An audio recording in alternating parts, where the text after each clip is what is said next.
पाठ 3 भूकंप आपदा प्रबंधन की समझ। पाठ की तैयारी। पापा, हमारे स्कूल में भूकंप पीड़ितों के लिए रुपए जमा किए जा रहे हैं। समीरा ने कहा, कल मेरे और विवेक के लिए 10-10 रुपए दे दीजिएगा। बेटा, यह तो बहुत नेकी का काम है। पिता ने कहा, कल कहीं भूल ना जाओ, इसलिए रुपए आज ही अपने अपने बस्ते में रख लो। विवेक ने कुछ सोचते हुए पूछा, पापा, भूकंप क्या कोई भूत होता है? स्कूल में सब लोग कह रहे थे कि महाराष्ट्र में भूकंप के आने से बहुत सारे लोग मर गए। हट बुद्धू, समीरा जल्दी से बोली, तुझे इतना ही नहीं पता, भूत नाम की कोई चीज ही नहीं होती। तुम तो ऐसे बोल रही हो जैसे तुम भूकंप को अच्छी तरह से जानती हो। विवेक ने कहा, शांत हो जाओ। पिता ने हंसते हुए कहा, तुम लोग तो लड़ने ही लगे। तुम लोगों को ये तो पता है कि भूकंप में धरती कांपने लगती है, पर क्या तुम्हें यह पता है कि भूकंप क्यों और कैसे आता है? नहीं पापा, प्लीज आप हमें बताइए ना। समीरा ने उत्सुकता से पिता की ओर देखते हुए कहा। विवेक भी टकटकी लगाए पिता की ओर देख रहा था। पिता थोड़ी देर चुप रहे। उनकी समझ में नहीं आ रहा था कि बच्चों को किस तरह समझाएं। पिता ने पूछा, विवेक, तुमने कभी किसी तालाब में पत्थर फेंका है? हाँ पापा, चहकते हुए विवेक बोला। जब हम पिकनिक गए थे, मैंने मछली वाले तालाब में पत्थर फेंके थे। तब क्या हुआ था? पिता ने पूछा।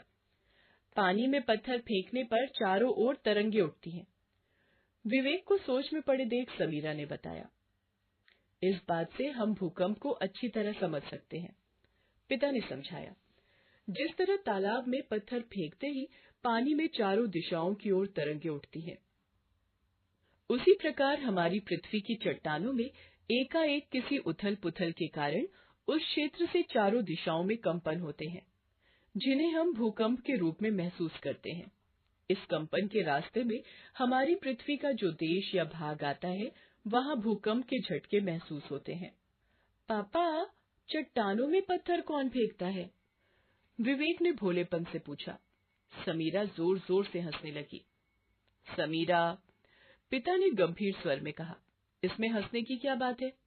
विवेक के प्रश्न से स्पष्ट है कि वह भूकंप को समझने का पूरा प्रयास कर रहा है।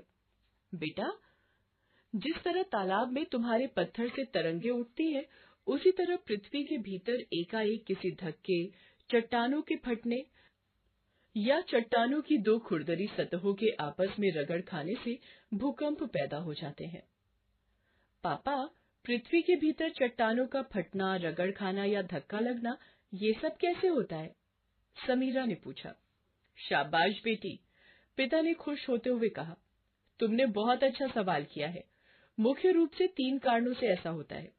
एक, पर्वत श्रृंखलाओं से बड़ी बड़ी चट्टानों के गिरने या विशाल गुफाओं की छतों के एकाएक नीचे गिरने से। इसमें अधिक वर्षा या बाढ़ इसे बढ़ावा देने का कार्य कर सकती है। इस प्रकार के झटके से पैदा होने वाले भूकंप का प्रभाव लगभग ना के बराबर होता है। 2 ज्वालामुखी पर्वतों से लावा फूटने के कारण भी भूकंप आते हैं।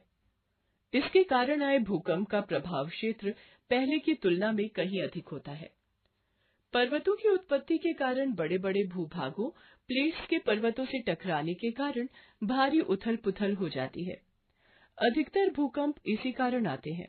भूकंप की तेजी अधिक होने के कारण इससे बहुत नुकसान होता है।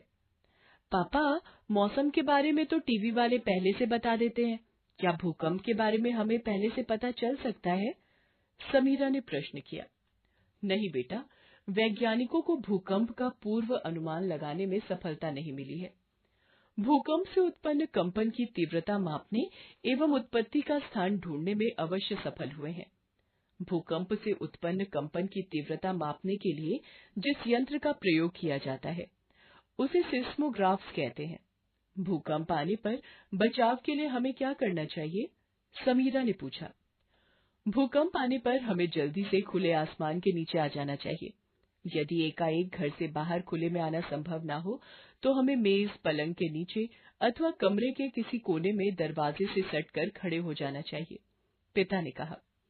पापा, हम समझ गए, दोनों ने एक स्वर में कहा।